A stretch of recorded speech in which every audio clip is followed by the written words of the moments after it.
OBC Elgar मेळाव्यासाठी खास उपस्थित असलेले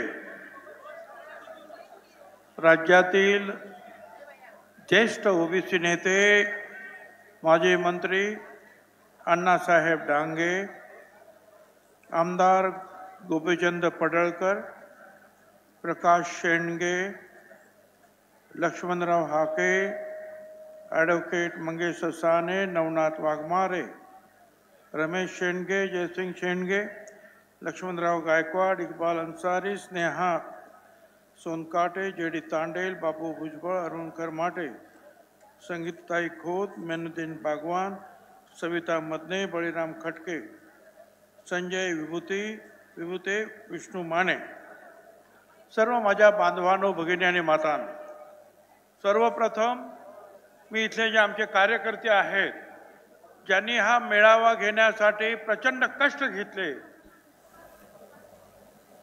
खर्च केला, मी या सगळ्यांचे मनापासून आभार मानतो.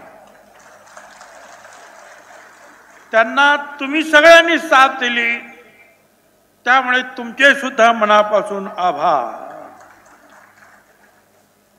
आज सकाळी कोल्हापूरला आलो. आमचं दैवत महात्मा ज्योतिराव फुले, छत्रपती शाहू महाराज, डॉक्टर बाबासाहेब आंबेडकर, छत्रपती शिवाजी महाराज, पुण्यश्लोक अहिल्याबाई होळकर हे तर आहेतच, पण विशेषतः शाहू महाराजांच्या कोल्हापुरामध्ये पाऊल टाकलं, अंबाबाईचं दर्शन घेतलं आणि या मेळाव्याला येण्यासाठी निघालो. आणि मग जी माहिती आली, हा सांगली जिल्हा क्रांतिकारकांचा जिल्हा आहे, कलाकारांचा जिल्हा. शाहीर अण्णाभाऊ साठे, क्रांतिसिंह नाना पाटील, पठ्ठे बापूराव, बाल गंधर्व बापू विरू वाटेगावकर,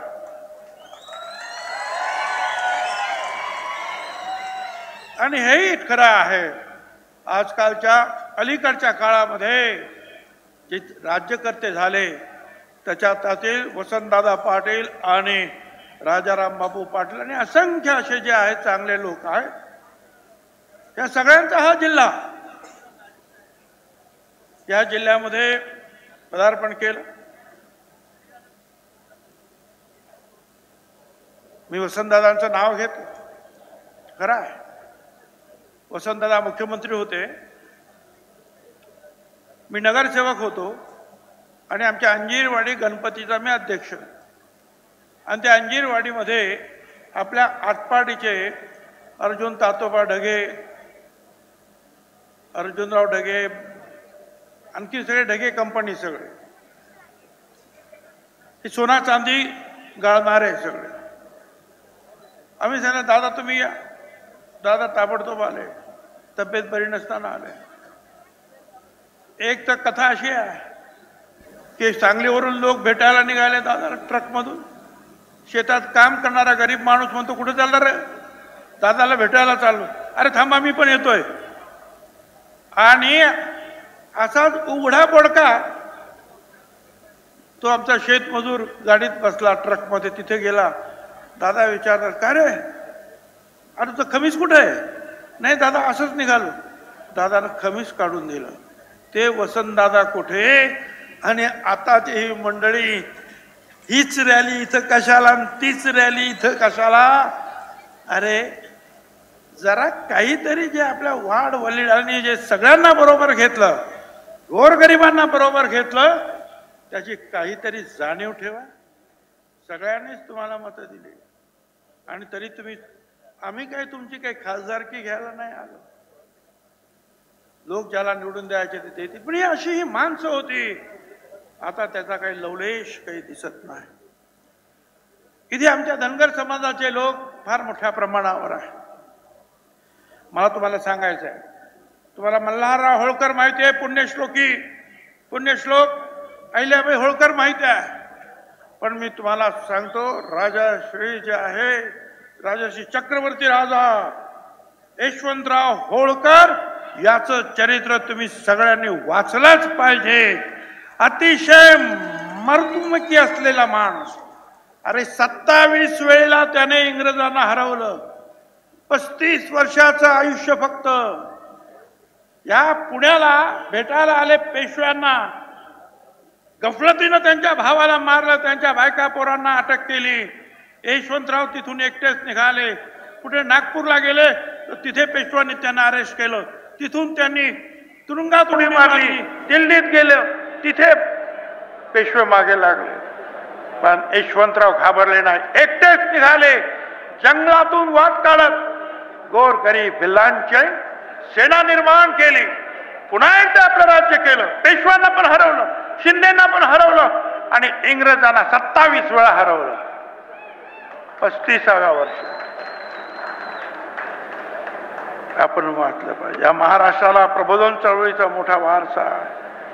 छत्रपती शिवाजी महाराज सगळ्यांना बरोबर घेऊनच लढले. त्यांच्याबद्दल काय सांगावं बाबा. बहुजन प्रतिपालक होते. त्यांनी मराठा क्षत्रियांबरोबर रामोशी, कोळी, सोनकोळी, मुस्लिम, बेरड, महार, मांग, माळी या सगळ्या जातीतले लोक आणि शेतकऱ्यांमधून सैनिक आणि सरदार नेमले. सगळ्यांना समान स्थान होतं.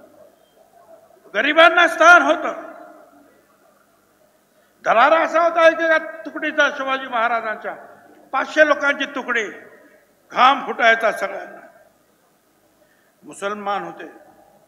123 मुसलमान सरदार होते महाराजांच्या सैन्यामध्ये.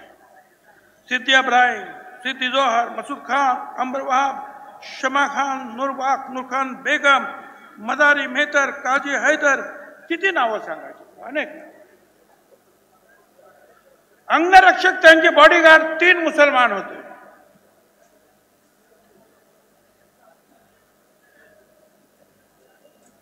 त्यांनी सगळ्यांना बरोबर घेतलं. हिंदूंनाही बरोबर घेतलं, मुसलमानांनाही बरोबर घेतलं. त्यांनी हिंदू मधल्या लहान लहान जातींना बरोबर घेतलं. शिवछत्रपती आग्र्यामध्ये तुरुंगात सापडले. पेटाऱ्यातून पळण्याचा घाट त्यांनी घातला आणि लोकांना तिथे तिथल्या संरक्षक जे पोलिसांना तिथले जे त्यांचे सैनिक मुघलांचे त्यांना संशय येईल म्हणून मदारी मेहतर नावाचा मुसलमान सैनिक महाराजांच्या अंथरुणावर महाराज बनून झोपला. त्या सगळ्या मुघलांना वाटलं महाराज झोपलेले आहे. महाराज पिटाऱ्यातून निघाला. नंतर हा मदारी मेहतर मुसलमान हा सुद्धा पोहोचला रायगडावर आणि महाराजांनी सांगितलं माग तुला काय पाहिजे.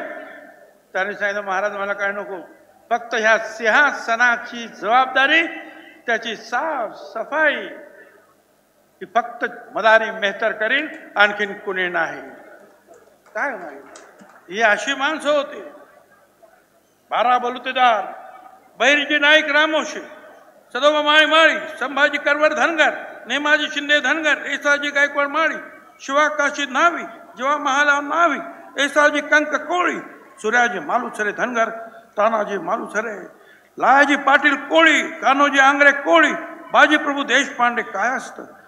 मदारी मेहतर मुस्लिम, काजी हैदर मुस्लिम, रायप्पा महार, सिद्धाप्पा महार, हे अशी सगळी माणसं होती. तेव्हा महाराष्ट्र उभा राहिला छत्रपती. पण आता वेगळंच चाललंय गड्या हो. छत्रपती शिवाजीचं नाव घेतात, शिवाजी महाराजांचं, आणि आपल्याच लोकांवर हल्ले करतात. मागच्या ऑगस्ट सप्टेंबर 2 महिने मला शिव्या देत होता हा तिथला नवा नेता. मी काही केलं बोललो नाही. पण बीडला त्याने आमदारांची घरं जाळली, ओबीसी कार्यकर्त्यांचे हॉटेल जाळले, हल्ले केले, त्यांच्या बायका मुलांचे जीव धोक्यात घातले, राख रांगोळी केली त्यांच्या घराची. त्यावेळेला छगन भुजबळ तिथे गेला आणि जायच्या अगोदर आणि गेला आणि सांगितलं आता छगन भुजबळ गप्पा बसणार नाही. तुम्ही अशा रीतीनं जे ओबीसीना आणि या सगळ्या लोकांना वेठी धरू शकत नाही. त्यांची घरं दारं जाळण्याचा काय अधिकार आहे तुम्हाला? छगन भुजबळ तिथे गेला. अंबडच्या लोकांनी आले, भुजबळ साहेब मिटिंग घ्यायची. कुठे? या नवा जो नेता आहे ना त्यांच्या अड्ड्यामध्येच, जवळच. म्हटलं येतो. 16 तारखेला राजीनामा दिला मंत्रिपदाचा आणि 17 तारखेला अंबडला लाखो लोकांची जाहीर सभा घेतली. मी मग सांगितलं मंत्री आमदार हे सगळं नंतर, पहिल्यांदा हा महाराष्ट्र वाचवला पाहिजे. आणि महाराष्ट्र सगळ्यांचा, कारण महाराष्ट्र मेला तरी राष्ट्र मेले. हा मराठा विना राष्ट्र, मराठा म्हणजे आपण सगळे, मराठा विना राष्ट्र गाडा न चाले. खरा वीर वैरी पराधीनतेचा महाराष्ट्र आधार या भारताचा. हा महाराष्ट्र असा लोळापांगळा होऊन जाईल. गावागावातून हल्ले होत आहेत. आमच्या नाभिक बांधवांच्या दुकानावर हल्ले होतात. लहान लहान मुलांची डोकी फोडली जात आहे. अनेक वेळा त्यांच्या तक्रारी घेतल्या जात नाहीत. रात्री 12 वाजता SP ला फोन कर, याला फोन कर. काय चाललेलं? कशासाठी? तुम्हाला आरक्षण पाहिजे? जे काही कायद्याने आहे ते घ्या. आम्ही काही मागतच नाही. आम्ही सांगितलं आमच्या आरक्षणाला धक्का लागू नका. आम्ही काही मागत नाही. त्यांना वेगळं आरक्षण द्या. खरं म्हणजे इथं मराठा समाज, तिथे पटेल, पाटीदार, आमका तिकडे जाट, ह्या सगळ्यांची मागणी होती ओबीसी मध्ये. पण मोदी साहेबांनी 10% EWS म्हणजे आर्थिक दृष्ट्या मागासांना आरक्षण दिलं. वरची सगळी आंदोलनं बंद. महाराष्ट्रामध्ये सुद्धा 10%मध्ये 8.5% मराठा समाजाच्या लोकांना आरक्षण मिळालं. त्याचा फायदा त्यांनी घेतला. अरे तुम्ही हेही घेतलं? कुणबी म्हणून इकडेही तुम्ही येऊन राहिले. परत मराठा आरक्षण पण तुम्हाला पाहिजे. अगोदर म्हणाले नोंदी आहेत तिकडे तेलंगणामध्ये. आम्ही म्हटलं बा ठीक आहे, खरं असेल तर घ्या कुणबी. मग म्हटलं सगळा मराठवाड्यालाच घ्या, सगळा मराठवाड्यात मराठा, त्यांना ओबीसी दाखले द्या, कुणबी द्या. मग महाराष्ट्रातल्या लोकांना द्या. अरे सगळ्यांनाच कुणबी व्हायचं, मग या महाराष्ट्रामध्ये मराठा राहणार आहे का नाही? तर सगळा मराठा संपणार आहे. काय विचार आहे? बरं कुणबी व्हायचं परत सांगत आम्ही मराठा, आम्ही मराठा. ते एका जातीसाठी लढतात. हे खरं आहे, ते एकटेच भाषण करतात. आमच्याकडे अनेक लोक भाषण करतात. काय करणार? माझ्याकडे 334 जाती आहे.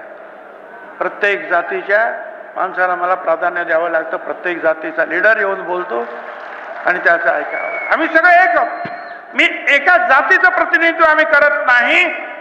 आम्ही संपूर्ण वर्गाचं प्रतिनिधित्व करतो. ओबीसी वर्गाचं आम्ही प्रतिनिधित्व करतो. आणि तुम्ही महाराजांचं नाव घेणार, हल्ले करणार. अरे महाराजांची समाधी महात्मा ज्योतिराव फुलांनी शोधून काढली. महात्मा ज्योतिराव फुलांनी पहिलाच छत्रपती शिवाजी महाराजांचा पोवाडा लिहिला, 350 ओव्यांचा. दुसरा पोवाडा मुस्लिम शाहीर अमर शेख यांनी. आणि हे सगळे पोवाडे आणि स्वतःचा पोवाडा अण्णाभाऊ साठे यांनी अख्ख्या जगात गायले. शिवजयंती महात्मा ज्योतिराव फुलांनी सुरू केली. अरे आम्ही शिवाजी महाराजांचे नाही. तुम्ही शिवाजी महाराजांचं नाव घेणार आणि आमदारांच्या बायका पोरांवर का? तर कोणी तेली आहे, कोणी माळी आहे, कोणी अमुक आहे. काही मराठा आमदार त्यांच्याही घरावर हल्ले. तर कशासाठी? तुम्हाला काय पाहिजे ते मागा ना तुम्ही. आणि आज सुद्धा हा जो म्हणतो ना सगळं आरक्षण भुजबळांनी खाल्लं. अरे आम्ही 54% आहोत. आम्ही म्हणतो जनगणना करा. करा जनगणना, किती आहात मोजा, मोजा डोकी आमची. समीर भुजबळने ठराव मांडला होता 2010 साली तिकडे पार्लमेंटमध्ये गोपीनाथराव मुंडे त्यांच्या पाठीमागे खंबीरपणे उभे राहिले आणि मग सगळे लालू प्रसाद यादव असतील, मायावती असतील, सगळे लोक उभे राहिले, 100 खासदार उभे राहिले. जनगणना करा. गोपीनाथराव म्हणाले, अरे मेंढ्या, बकऱ्या, गाई, म्हशी तुम्ही मोजता, आमचे माणसं मोजा की. हो म्हटले, परंतु ते काही झालं नाही. काय करायचं? आता परत एकदा लढाईचे दिवस आले तर काय? महाराजांच्या बद्दल जे महात्मा फुल्यांनी म्हटलेलं आहे ते आपल्याला आता करावं लागणार आहे. महाराजांच्या बद्दल महात्मा फुले म्हणतात, सोसिले उन्हा तान्हाला, भ्याला नाही पावस आला, डोंगर कंगर फिरला, यवन जेरीस आणला, लहान मोठ्या पागेला कधी नाही विसरला. सगळ्या राज्य क्षेत्रामध्ये पहिला नाही दुसरा उपमेला. जी छत्रपतींनी केलं हे तुम्हाला आम्हाला लहान लहान लहान लोकांना बरोबर घेऊन हे सगळं करायचं आहे. सगळ्यांना न्याय देण्यासाठी हे सगळं करायचं आहे. मगाशी तुम्हाला सांगितलं की हे सगळे संत सुद्धा असेच होते. सगळे संत वेगवेगळ्या समाजाचे, लहान मोठ्या समाजाचे. असं असताना मला आता विचारायचं आहे की ठीक आहे, महायुतीचं सरकार आहे. महायुतीचं सरकार, मी तुम्हाला नक्की सांगतो, तुम्हाला ओबीसी मधून मराठा समाजाला आरक्षण देणं शक्य नाही, म्हणजे नाही देणार. ओबीसी मधून आरक्षण देणार नाही. अरे 4 आयोगाने सांगितलं नाही, सुप्रीम कोर्टाने सांगितलं नाही. बरं, आम्ही 54%, बिहारमध्ये मोजले तर 63% निघाले. हे बाठिया कमिशन वगैरे मी मानत नाही. घाईने जे आहे त्यावेळेला खानविलकर नावाचे जज बसले होते सुप्रीम कोर्टात, 15 दिवसातच करा, एम्पिरिकल डाटा आणा, नाहीतर निवडणुका घ्या. आणि 92 नगरपालिकांचे इतर निवडणुका घेतले, एक सुद्धा ओबीसी नाही. आणि म्हणून घाईने जे काय करायचं ते आम्ही केलं. पण आम्ही 54% पेक्षा जास्त या मोजा. आणि 54%ला 27% आरक्षण दिलं. आणि आरक्षण भरलं किती? सगळं भुजबळांनी खाल्लं म्हणतात. अरे 27% आरक्षणासमोर सरकार म्हणतं फक्त 9.5% आरक्षण आमचं भरलंय. आमचा बॅकलॉग किती आहे? 9.5% तुम्ही भरलं. आमचा बॅकलॉग अगोदर भरा, मग इतरांचा विचार करा. आम्ही सांगतो वेगळं आरक्षण द्या ना, आमचा सपोर्ट घ्या तुमचं वेगळं आरक्षण. पण नाही, इथेच घेणार, याच्यातच घेणार. कशासाठी घेणार? मला त्यांना विचारायचं. विचारा, महाविकास आघाडीच्या लोकांना विचारा ना. म्हणजे आमचे तर हे महायुतीचे आम्ही सांगितलं तुम्हाला. मग शिंदे असतील, फडणवीस असतील किंवा अजितदादा असतील, ओबीसीला धक्का लावणार नाही म्हणून सांगितलेलं आहे. तुम्हाला ओबीसी म्हणून आरक्षण पाहिजे मराठा समाजाला, विचारा शरद पवार साहेबांना, विचारा उद्धवरावजी ठाकरे यांना, विचारा ना काँग्रेस पक्षाच्या पुढाऱ्यांना. देणार तुम्ही? मग तुम्ही फक्त जे आहे काम मला आणि आम्हाला टार्गेट करता. जर तुम्हाला कोणीच देणार नाहीये, सांगावं त्यांनी. एकाही पक्षाने, प्रकाशभाई आंबेडकर त्यांचाही पक्ष, त्यांनी तो ओबीसी बचाव मोर्चाच सुरू केला. ते तर देणं शक्यच नाही. मी आभारी आहे प्रकाशभाई आंबेडकर सारखे असे जे लोक मदत करतात त्यांचा मी आभारी आहे.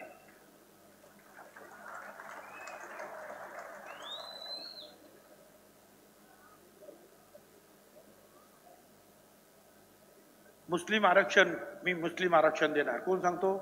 नवान पुढारी सांगतो. त्याला म्हणावं, अरे 20-25 वर्षापूर्वीच फार मोठे कलाकार दिलीप कुमार हे विलासराव देशमुख आणि माझ्याकडे आले आणि मला सांगितलं, भुजबल जी आप अगर माली है, आपको आरक्षण है, मैं तो बागवान हूं, माली और बागवान तो एक ही है, जब तुमको आरक्षण है तो मुझे क्यों नहीं है? मैं बोला जरूर दूंगा. आणि मग त्यानंतर आम्ही आरक्षण दिलं, बागवान यांना दिलं, आपले खाटीक तिकडे कुरेशी त्यांना दिलं, आपले भावसाहेब तिकडे मणियार त्यांना दिलं. असे जे जे म्हणून आहेत मुस्लिमांमध्ये ओबीसी सारखे, त्या सगळ्यांना आरक्षण दिलेलं आहे. त्यासाठी दिलीप कुमार, आमचे शबीर भाई अन्सारी हे गावागावात गेले, प्रचार केला. नाही मी आता मुस्लिमांना सुद्धा आरक्षण देणार आहे. तू काय मुस्लिमांना आरक्षण देतो? तर समजतं का आरक्षण म्हणजे काय? आरक्षण म्हणजे काय? बाबासाहेब आंबेडकरांनी का आरक्षण दिलं हे ज्यांना अगोदर समजून घ्या. हजारो वर्ष जे दबले गेले, पिचले गेले, सामाजिक दृष्टीने मागास राहिले, त्यांना पुढे आणण्यासाठी हे आरक्षण आहे. हे हा गरीब आणि श्रीमंत हा प्रश्न येत नाही. समजा आजचा गरीब आहे एखादा, समजा मराठा समाजाचा एक झाला गरीब आहे, त्याला आरक्षण दिलं, उद्या तो श्रीमंत झाला, मग आरक्षण काढून घ्या. आणि उलटे समजा हा श्रीमंत आहे म्हणून आरक्षण नाही, उद्या तो गरीब झाला, मग त्याला आरक्षण द्यायचं का नाही? अहो, आरक्षण हे आर्थिक स्थितीवर नाही. आरक्षण सामाजिक दृष्ट्या जे मागास राहिलेले आहेत त्यांना वरती आणण्यासाठी. पण ज्याला माहीतच नाही आरक्षण काय म्हणतात ते, काय एकदा म्हणेल हे, एकदा म्हणेल ते, एकदा म्हणेल मराठवाडा, एकदा म्हणेल कुणबी, एकदा म्हणेल सगळा महाराष्ट्र, एकदा म्हणेल इथंच इथं एकदम तिथंच, आता म्हणेल सगळे सोयरे. अरे सगळे सोयरे ते कुठून आणलं नवीन? मगाशी सगळ्यांनी सांगितलं, आपण वडिलांचं नाव लावतो की नाही? आडनाव वडिलांचं नाव लावतो. भारतामध्ये वडिलांच्या पितृसत्ता काय आपली पद्धती. हा म्हणतो सगळे आणि सोयरे त्यांना पण द्या. मी 4 माझी ऍडव्होकेट जनरलला विचारलं, 4 आणि एक चीफ जस्टिस हायकोर्टाचे, त्या सगळ्यांचं लेखी घेतलं, हे घ्या, हे असंच आहे काय. त्यांनी सांगितलं हे शक्यच नाही. हे जर केलं तर एखादा ब्राह्मण समाजाच्या बांधवाला वाटलं की ओबीसी मध्ये आरक्षण, तर तो सुद्धा घेईल म्हणे. असं नाही, आरक्षण सगळ्या सोयऱ्यांना देणं शक्य नाही. द्यायच्या असेल 8 लाख आम्ही हरकती घेतलाय, त्या सगळ्यांची जे आहे सुनावणी करा सुनावणी त्यांची. मी घेतल्याशिवाय राहणार नाही. अरे काय चाललेलं आहे? सगळ्यांनीच खरं म्हणजे जे आहे हे त्यांची जी सगळ्या पक्षांची भूमिका आहे ती स्पष्ट केली पाहिजे. ते सुद्धा फिरतायत काय आमच्या नावाने शंख फोडतायत. आम्ही शांत आहोत, कायद्याप्रमाणे चालणार आहोत. उगीच उठ सूट वाटेल ते बोलणार नाही. मी हेही बोलणार नाही की सगळा मराठा समाज वाईट आहे, सगळ्यांना वाईट टाका, नाही. पण जो जो ओबीसीच्या जीवावर उठला त्याला मात्र तुम्ही अजिबात सोडू नका, एवढंच मला तुम्हाला सांगायचं. अनेक मराठा आहेत नाही ते एक तर शांत आहेत किंवा आपल्या बाजूने बोलत आहेत. सगळ्यांच्या विरुद्ध मी नाही. आणि आपण सुद्धा एकीनं राहिलं पाहिजे. ही जी रॅली निघाली एल्गा, हा एकीने आणि त्यांना सांगतो मी, तुमसे रोका न जाएगा हमारा काफिला, हमने ये भीड़ नहीं, लोगों के दिल जीते हैं, लोगों के दिल जीते हैं. आणि तुम्हाला सगळ्यांना सांगतो, बदल जाओ वक्त के साथ या फिर वक्त बदलना सीखो. मजबूरियां तो आती है जाती है, मजबूरियों को मत कोसो. हर हाल में चलना सीखो और हर हाल में जीतना भी सीखो. सगळ्यांनी एकत्र राहून हे शक्य आहे. त्याच्यासाठी एकत्र लढवावं लागेल. आम्ही 288 उमेदवार उभे करू. अरे 88 तर उभे कर, 288 कुठून करतो? आणि 288 मध्ये 8 तर निवडून ये ना, मैदानात ये, निवडणुका लढाव, हिंमत असेल तर लढाव निवडणूक. चॅलेंज आहे माझं, 288 उमेदवार उभे करून दाखव. मगाशी चांगलं सांगितलं एकाने, म्हणजे त्याला हेही माहिती नाही या 288 मध्ये राखीव जागा आहेत, दलितांच्या राखीव आहे, आदिवासींच्या राखीव आहे, तिथे सुद्धा मराठा समाजालाच उभं कर. काय अहो हुशार माणूस किती. मागच्या लोकसभेला बीडमध्ये गेले, अहो म्हणे ओपनची जागा आहे ना, मग इथे वंजारी समाजाची पंकजाताई कशी काय उभी. अरे लोकसभेत नाशिकला आलं, माझं नाव चालू होतं की उभं राहायचं. अरे नाशिक ओपन आहे, मग भुजबळ इथे कसा काय उभा राहू शकतो. त्याला हेही माहिती नाही की विधानसभा लोकसभेमध्ये ओबीसीला आरक्षण नाही, हे सुद्धा त्याला माहिती नाही. मोठा अक्कलवान प्राणी आहे, रोज नवीन नवीन काहीतरी काढणार, रोज नवीन नवीन. काल परवा म्हणे त्याला बोलता बोलता भोवळ आले. मी परमेश्वराकडे प्रार्थना करतो की त्यांच्या तब्येतीला आराम मिळू दे. लढू दे ना, मैदानात लढण्यासाठी सुद्धा मनुष्य आपल्याला तगडा पाहिजेच ना. काय आम्ही त्याच्यासारखे दुष्ट नाही, आम्ही त्यांना शिव्या देणार नाही. आम्ही सांगू परमेश्वरा त्यांना मोठं आयुष्य दे आणि बुद्धी सुद्धा दे, प्लीज प्लीज त्यांना बुद्धी सुद्धा दे.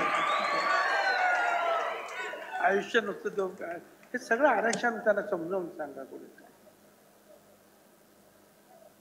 हे सगळं जे आहे करत असताना आज सगळ्यांसाठी आपण काम करतो ना.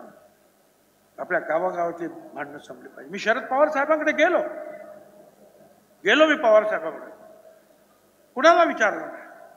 सकाळपासून या टीव्हीवर चालू होतं, भुजबळ गेले पवार साहेबांचे, ते पवार साहेब त्यांना भेटत नाही, ते अमुक आहेत तमुक आहेत. मी गेलो, माझ्या अगोदर मिलिंद नार्वेकर शिवसेनेचे MLC ते भेटायला आले होते. ते 10 वाजता गेले म्हणून मी 10:15 वाजता गेलो, तर ते पण बाहेरच बसलेले होते. काय झालं, साहेब तब्येत बरी नाही, झोपलेले. त्यांच्याशी 15-20 मिनिटं बोललो. मग ते साहेबांचे जावई आले सुळे, म्हणे जरा आतमध्ये या. ते मिलिंद नार्वेकर, मग ते आतमध्ये भेटले की नाही माहीत नाही, आले आणि मग माझ्याशी परत बसले गेले. मग मला म्हणे अहो ती साहेबांची तब्येत बरी नाही. म्हटलं ठीक आहे, झोपू दे त्यांना, मला पण एक कुशी आणून द्या, मी पण या कोचावर जरा झोपतो, आणि एक पुस्तक आणून द्या. मला आभार मानले त्या पाहिजे त्या लोकांचे, तिथल्या जे सेवक वर्ग. नेमकं शाहू महाराजांचं पुस्तक मला आणून दिलं, बस वाचत बसलो. मी म्हटलं साहेब जेव्हा उठतील तेव्हा मी भेटणार आहे, तोपर्यंत मी आहे इथे. आणि साहेब खरोखरच आजारी होते, काय खोटं सांगायचं कारण नाही. उठल्यावर त्याने मला ताबडतोब बोलवलं. ते पलंगावरच झोपलेले होते. मला विचारलं त्याने कशाला आला होता. आवाज खोल गेलेला होता, आजारी होते खरं आहे. मी कधी त्यांना पलंगावर झोपलेलं कधीच पाहिलेलं नव्हतं, पण ते आजारी होते, झोपले होते. पण तोपर्यंत भुजबळांना भेटलेच नाही. 2 तास भुजबळ बसून आले. होय, मी 2 तास नाही 10 तास बसलो असतो. कुणासाठी? माझ्या गोर गरीब त्या ओबीसीच्या लहान लहान घरांवर हल्ले होत आहेत, लहान लहान पोरांची डोकी फोडली जात आहेत, त्यांची हॉटेल तोडली जात आहेत, त्यांच्या विरुद्ध मारामाऱ्या केल्या जातात, त्यांच्या विरुद्ध कारवाई होत नाही. त्यांच्या संरक्षणासाठी मी जाणार, मी पवार साहेबांकडे जाणार, गरज पडली तर मोदी साहेबांकडे जाणार, राहुल गांधी कोणाकडे पण जाईल, ह्या गोर गरिबांसाठी जाणार. आणि मी पवार साहेबांना हेच म्हटलं, मी काही मागायला स्वतःसाठी गेलो नाही. मी हेच म्हटलं, पवार साहेब तुम्ही सर्वपक्षीय मिटिंगला आलात ना, गावागावात लढाया चालू आहे. ते म्हणाले खरं आहे. मी बीडला गेलो होतो, मला काही लोक भेटले, हे मराठ्याचं हॉटेल आहे, त्या हॉटेलात जायचं नाही, ते वंजारी समाजाचं लग्न आहे, मराठ्यांनी जायचं नाही. म्हटलं हे काहीच नाही, डोकी फोडताय. हा महाराष्ट्र आपल्याला बघायचं आहे का? तुमचं आमचं सगळ्यांचं काम नाही. राजकारणाच्या ठिकाणी कोण जिंकणार कोण हरणार ते पाहू, त्याच्याबद्दल आमचं काही म्हणणं नाही.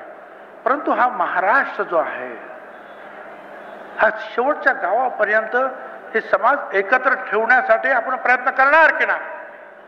त्यांनी सांगितलं मला 50 लोकांमध्ये आम्हाला बोलू. मी काय बोलू म्हटलं, तुम्हाला पाहिजे तेवढे लोक तुम्ही सांगा, तेवढ्या लोकांवर बोला. परंतु बोला आणि सगळ्यांनी एकत्र येऊन, कारण आरक्षण दिल्याने ज्या ज्या वेळेला या राज्यामध्ये तुम्ही मुख्यमंत्री असताना असे काही प्रसंग आले त्यावेळेला सर्व पक्षाच्या लोकांना बरोबर तुम्ही घेतलं, त्यांच्याशी चर्चा केली आणि मार्ग काढला. मग आता का नाही, आता सुद्धा तुम्हाला तो काढावा लागेल.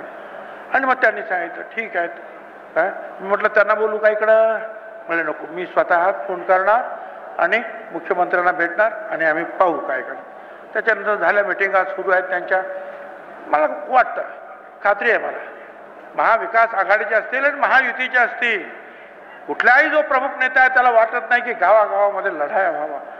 पण हा जो आहे सगळ्यांना शिव्या देणारा, ते विरोधी पक्षाचे लोक मिटिंगला गेले नाही तर त्याला हा म्हणतो यांना काय रोग भरला का नाही गेले तिकडे मिटिंगला.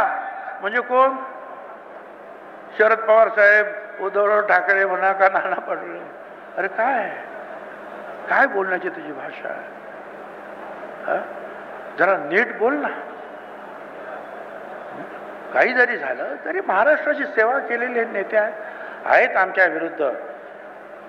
इलेक्शनला आम्ही त्यांच्या विरुद्ध, ते आमच्या विरुद्ध. परंतु बोलण्यामध्ये थोडा तरी ताळतंत्र ठेवणार की नाही, प्रत्येकाच्या विरुद्ध. आता मध्येच काय तर फडणवीसला पहिली शिवी, दुसरी शिवी मला, त्याच्यावरून तो प्रवीण दरेकर आणि प्रसाद लाड यांच्यावर घसरला. मग ते पण याला भिडले. त्याने काढलं भुजबळांचं रक्त असं आहे तर त्याने काढलं तुझं रक्त तसं आहे. अरे काय चाल, सगळ्यांच्या विरुद्ध हा. जरा कोणी त्याच्या बाजूने बोललं नाही का हा त्यांच्या विरुद्ध झाला. मला एवढंच सांगायचं आहे, आपण सगळ्यांसाठी काम करायचं आहे, सगळ्यांना बरोबर घेऊन जायचं आहे. निवडणुकीमध्ये एकमेकांना पाय ओढण्याचा, खेकण्यासारखा प्रयत्न करू नका. एक धनगर उभारायला मजबूतीनं सगळे माळी असतील का कोळी असतील, हे भटक्या विमुक्त सगळ्यांनी उभं राहा त्याच्या पाठीमागे. नाही तर एक माळी उभा राहिला का दुसरा माळी उभा राहतो, तिसरा माळी उभा राहतो, धनगर. अरे अरे अरे सगळा खेळ खल्लास. काय तो जसं करील आपण पण करूया ना, लढूया आपण, पाहू तर खरं. आपली सुद्धा शक्ती आहे. आणि या सगळ्या राजकीय पक्षांना मला सांगायचं आहे की या सगळ्यांना बरोबर घेऊन जाणं तुमचं काम आहे. तुमची भूमिका स्पष्ट करा, तुमची भूमिका स्पष्ट करा. आज आम्ही तर सगळ्यांसाठी काम करतो आहोत. आज ज्या अनुसूचित जातीसाठी आम्ही पार्टी काढली, जमाती आहेत आदिवासी तारती काढली, मराठा समाजासाठी सारथी, ओबीसीसाठी महाज्योती, खुल्या प्रवर्गासाठी अमृत, मातंग समाजासाठी आरटी, मुस्लिम बांधवांसाठी सुद्धा MRTI, त्यांच्यासाठी सुद्धा काम केलं. शासनाने निर्माण केलेली नवीन नवीन महामंडळ, विणकर समाजाचा आर्थिक विकास मंडळ सुरू केलं, नाभिक समाजासाठी केश शिल्पी महामंडळ उभं केलं. सगळ्यांनी आपण एकत्रित राहूया. आपले संत सुद्धा सगळ्यांचे होते. संत तुकाराम कुणबी समाज, सावतामाळी माळी, संत नामदेव शिंपी, नरेश सोनार, संत सेना महाराज नाभिक, संत गुरुबा कुंभार, गाडगे महाराज परीट समाज, संत रोहिदास चर्मकाज, चोखामेळा दली, जगनाडे महाराज तेली, बसवेश्वर, संत लिंगायत, संत सीताराम बाबा लोहार, सेवालाल महाराज बंजारा, विश्वकर्मा भगवान सुतार, संत बहिणाबाई ब्राह्मण समाज. सगळ्यांनी हेच सांगितलं रे, विष्णुमय जग वैष्णवाचा धर्म, भेदा भेद ब्रह्म अमंगळ. सगळ्यांना एकत्र घेऊन जाऊया ना. महात्मा फुल्यांनी हेच सांगितलं, धर्म राज्य भेद मानवा नसावे, धर्म राज्य भेद मानवा नसावे, सत्याने वर्तावे ईशासाठी. सत्याने, सत्य काय आहे? सत्य हे मागासवर्गीय मागास आहे आणि त्यांना बाबासाहेब आंबेडकरांनी आरक्षण दिलेलं आहे. हे सत्य आहे. आणि मग ते आरक्षण सांभाळण्यासाठी तुम्ही आम्ही मग गाव पातळीपासून सगळ्यांनी एकत्रित राहिलं पाहिजे. हे का असं होतं? गावागावात आपण एकमेकाच्या विरुद्ध भांडतो, मग तालुक्यात भांडतो, मग जिल्हा परिषदला भांडतो, मग आपोआप आमदारकीला भांडतो, इकडे आपण कुठेच नाही, मग आपोआपसात भांडतो. गावागावातून तुमची जी एकजूट पुढे आली पाहिजे. काही ठिकाणी प्रयोग झाले आणि काही ठिकाणी आमच्या काही महिला ज्या आहेत मागासवर्गीय त्या सुद्धा फक्त ओबीसी पर्व एकच सर्व एकच बॅनर लावला आणि सरपंच म्हणून निवडून आल्या सगळ्यांच्या विरोधात. हे सगळं होतं, पण तुम्ही एकत्र राहा एवढंच मी तुम्हाला सांगतो. आणि जर आपण जर एकत्र राहिलो तर तुम्हाला अटल बिहारी वाजपेयींनी सुद्धा तेच सांगितलं होतं, निज हाथों में हंसते हंसते आग लगाकर जलना होगा, कदम मिलाकर चलना होगा, कदम मिलाकर चलना होगा. सगळ्यांनी एकमेकाबरोबर आपण जाऊया आणि ह्या आरक्षणाचं आपल्या ओबीसी आरक्षणाचं संरक्षण करूया. धन्यवाद. जय हिंद, जय महाराष्ट्र.